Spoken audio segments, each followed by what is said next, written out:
नमस्कार, खबरों की खबर में आपका स्वागत है। इस वक्त की बड़ी खबर बांग्लादेश से आ रही है, जहां के सुप्रीम कोर्ट के चीफ जस्टिस ने इस्तीफा दे दिया है। दरअसल वो तमाम दंगाई उपद्रवी जमाते इस्लामी के लोग सुप्रीम कोर्ट का घेराव कर चुके हैं। चीफ जस्टिस तो भाग गए, बाकी जजेस की जान खतरे में है, उनसे इस्तीफा मांगा जा रहा है। पता नहीं ये दंगाई भीड़ इन जजेस के साथ क्या करने वाली है।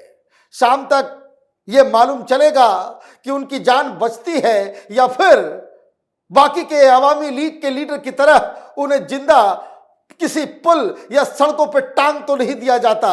मतलब बांग्लादेश की सिचुएशन पहले से और बदतर होती चली जा रही है। लेकिन हिंदुस्तान में कुछ ऐसी रिपोर्ट्स आ रही हैं जिससे यह पता चल रहा है कि ममता बनर्जी को इन सारी चीजों के बारे में मालूम था। वहां दंगा चल रहा है, हिंदुओं को काटा जा रहा है, लेकिन ममता बनर्जी का एक ट्वीट देखिए जो उन्होंने बांग्ला लैंग्वेज में किया है कि ताकि बांग्लादेश के लोग भी पढ़ सके ये तमाम मैसेज को, वो जान सके कि ममता बनर्जी क्या कह रही है। बांग्ला में लिखा हुआ है, लेकिन उसका मैं अनुवाद कर देता हूं। इसमें लिखा गया है, I heartily congratulate and welcome those who took over reins in Bangladesh. Hope that relationship between us will be further improved. I pray that new regime of the country will bring further development, peace and progress for the people of the country. I wish that youth, students and workers in that country can live in peace. Hope that the crisis will soon blow over and peace will prevail. Let peace prevail in our world of love. और उन्होंने जो professor साहब जिन्होंने rain लिया है, जो वहां के एडवाइजर बन करके सरकार चला रहे हैं, उनको भी बधाई दी है। मतलब ये दंगाई जो हिंदुओं की हत्या कर रहे हैं, उनके साथ अच्छे रिश्ते, एक शब्द नहीं कि किस तरीके से हिंदुओं का वहां पे वध किया जा रहा है, मारा जा रहा है, उसके ऊपर एक शब्द नहीं। जबकि अमित शाह, मोदी सरकार लगातार वहां की नई सरकार को यह चेतावनी दे रही है कि हिंदुओं की रक्षा करो। अमित शाह का एक ट्वीट देखिए जिसमें यह घोषणा की गई है कि वहां पे किस तरीके से बॉर्डर्स पे नजर बनाए रखना है, क्योंकि हजारों की संख्या में लोग बॉर्डर पे आ गए अपनी जान बचा करके। सिचुएशन बड़ा नाजुक है और हिंदुस्तान की सरकार इस पे पैनी नजर बनाई हुई है। सारी चीजें केंद्र अपने हाथों में ले चुकी है। कारण क्या है इसका? कारण एक रिपोर्ट जो नेटवर्क 18 की तरफ से छापा गया है, उसमें ये दावा किया जा रहा है कि शायद ममता बनर्जी को पहले से मालूम था कि वहां क्या होने वाला है। और एक सवाल यह भी है कि ममता बनर्जी और शेख हसीना, इन दोनों के बीच तो काफी अच्छे रिश्ते थे। शेख हसीना हमेशा ममता बनर्जी को अपनी छोटी बहन कहते आई, लेकिन ऐसा क्या हुआ कि जब उनको भागने की नौबत आई तो वो कलकत्ता ना जाकर के अगरतला क्यों गई? कई सारे सवाल इस रिपोर्ट में छापी गई है जिसको समझना और जानना जरूरी है। क्या लिखा गया है? Multiple sources in central and state security agencies told net news 18 that the West Bengal Chief Minister was well informed and closely monitored the political development in Bangladesh. She recently remarks on the student protest, refugee and political turmoil reflects her thorough groundwork and awareness. As the event unfolded in Bangladesh on August 5th, starting with the Sheikh Hasina resigning and leaving her official residence, the Chief Minister's office in Bengal appeared prepared. The state's police establishment and security agency were well briefed, indicating Banerjee's grasp on the interplay between regional politics and the state's security. पहले से मालूम था और इस article के मुताबिक ममता बनर्जी पहले से तैयारी कर चुकी थी कि क्या होने वाला है। जिस तरह के स्टेटमेंट्स वो दे रही थी कि हमारे बॉर्डर जो है खुले हुए हैं, तमाम तरह की चीजें, उससे यह आभास हो रहा है कि ममता बनर्जी को पहले से ही वहां की गतिविधियों को मालूम था। हालांकि आर्टिकल में यह बताया जा रहा है कि ये ममता बनर्जी की पॉलिटिकल अक्यूमेंट है कि वो पहले से ही इस सिचुएशन को भांप चुकी थी।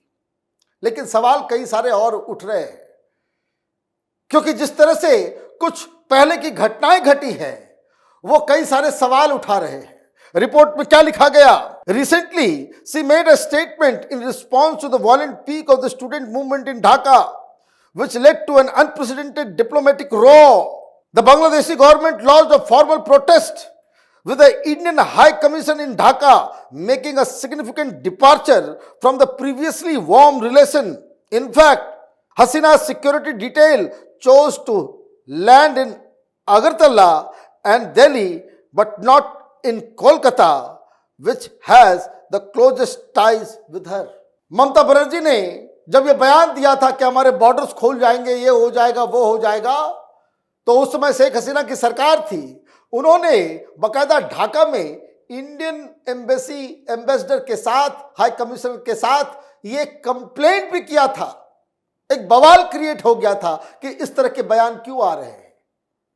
ऐसा लग रहा है कि यहां पे एक्सोडस होने वाला है, यहां पे हिंसा भड़कने वाली है, चीजें नियंत्रण में नहीं है।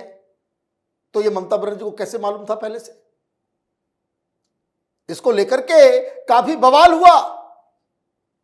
लेकिन इस आर्टिकल ने बताया कि पिछले कुछ घटनाओं को किस तरीके से कैसे कैसे सारी चीजें हुई है, वो अपने आप में एक सवाल खड़े कर रहा है। क्या लिखा गया?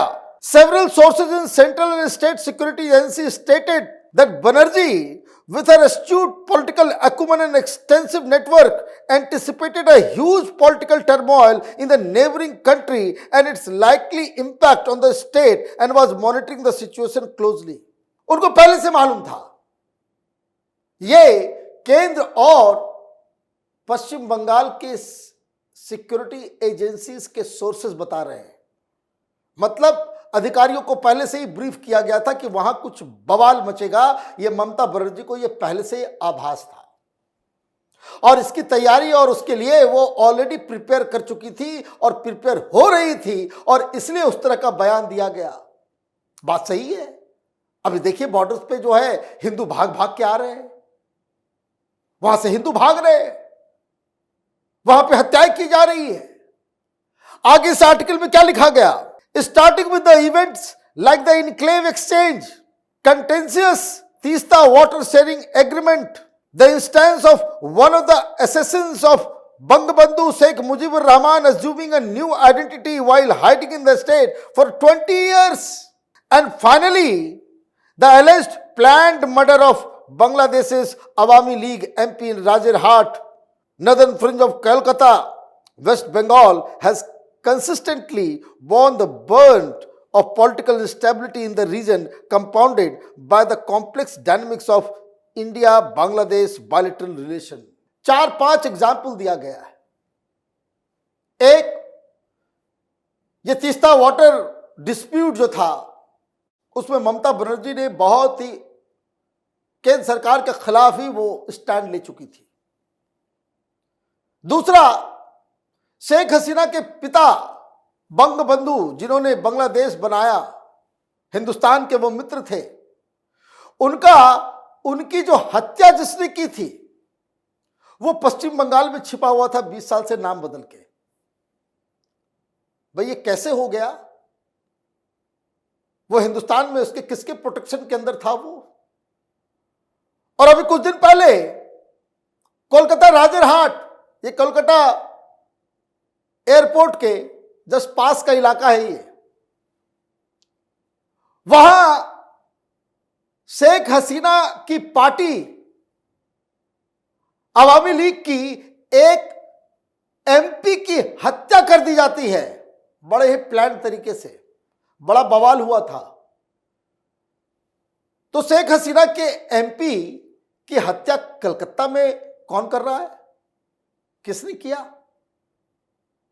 और रिपोर्ट बता रहे कि वो प्लान्ड मर्डर था। तो क्या कहा जाए? क्या जो साजिश रची गई, एक इलेक्टेड गवर्नमेंट को हटाने की जो साजिश रची गई, एक हिंदुस्तान के साथ नजदीकियां रखने वाली सरकार, अब तो वहां पे एंटी इंडिया फोर्सेस आ गए, वहां पे एंटी इंडिया फोर्सेस आ गए। क्या हिंदुस्तान में ऐसे तत्वों को पनाह दिया जा रहा था? कौन दे रहा था? क्योंकि बहुत सारे सवाल अब इससे उठ गए। पहले तो लोगों को लगता था कि भाई ये कोई घटना है, शेख मुजीबुर रहमान का कोई असैसिन जो है वो पकड़ा गया है, कोई घटना है, आइसोलेटेड वन। एक अवामी लीग के एमपी की हत्या हो जा रही है, यह भी कोई आइसोलेटेड है। लेकिन अब इन घटनाओं के बाद अगर सारी चीजों को जोड़ के देखा जाए तो कई सारे सवाल उठ रहे हैं, और इसलिए केंद्र सरकार एक अलग तरह की स्ट्रेटजी बना रही है।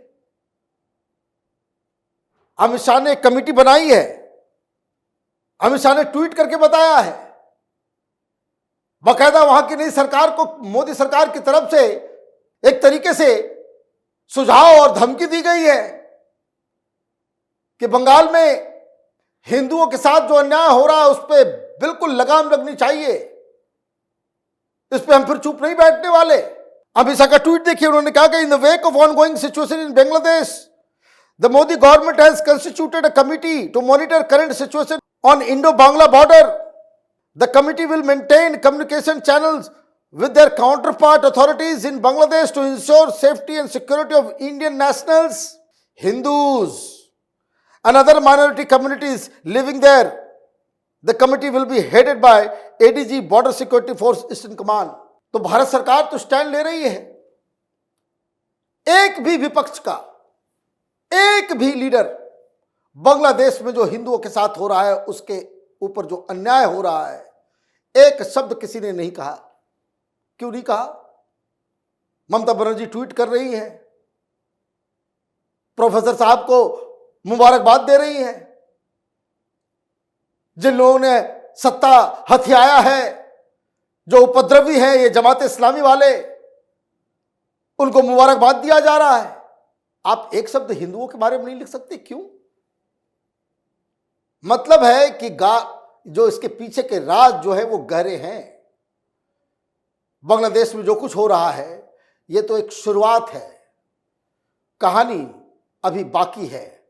वैसे तमाम एक्सपर्ट्स यही कह रहे हैं कि बांग्लादेश में जिस डेमोक्रेसी जो थाली बजा रहे थे यहां पे हिंदुस्तान में राहुल गांधी और उसके चट्टे बट्टे, उनको बहुत शर्मिंदगी अभी आनी है। कारण कि डेमोक्रेसी के नाम पे आंदोलन तो हो रहा था, तानाशाही से मुक्ति के लिए लोग सड़कों पे उतरे ऐसा बताया जा रहा था, लेकिन अब खबर यही आ रही है कि वहां जमात इस्लामी का पूरा कंट्रोल हो गया है, डेमोक्रेसी को टाटा बाय बाय कह दिया गया है, और वहां पे शरिया का कानून लागू हो इसकी मांग हो रही है। तो कहानी अभी खत्म नहीं हुई है। जो कुछ बांग्लादेश में चल रहा है वो ट्रेलर है, पूरी फिल्म अभी बाकी है। आप देखते रहिए कैपिटल टीवी। हमारे वीडियोस को लाइक कीजिए, शेयर कीजिए और हमारे चैनल को सब्सक्राइब कीजिए। धन्यवाद।